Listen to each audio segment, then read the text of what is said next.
अस्सलाम वालेकुम नाजरीन, ताज 92 न्यूज के साथ मैं हूं नाइला भट्टी। चलते हैं आज की अहम खबर की तरफ। पाक अफगान टी20 सीरीज अहमद आजम और उसामा मीर को टीम में शामिल करने का इम्कान।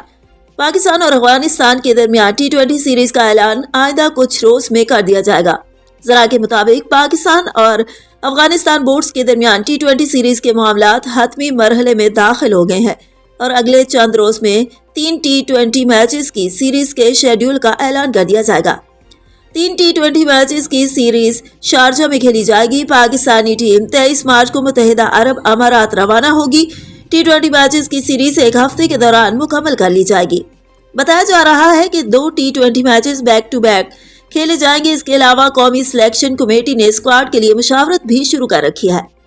जरा के मुताबिक टी20 टीम में कुछ नए चेहरों को शामिल करने का इम्कान है, जबकि बाज़ को आराम दिया जा सकता है। ऑलराउंडर अहमद वसीम, आजम खान और उसामा मीर के टी20 स्क्वाड में शामिल किए जाने के काफी इम्कानात हैं। जरा का कहना है कि अफगानिस्तान के खिलाफ सीरीज में अबूरी कोचिंग स्टाफ जिम्मेदारियां निभाएगा।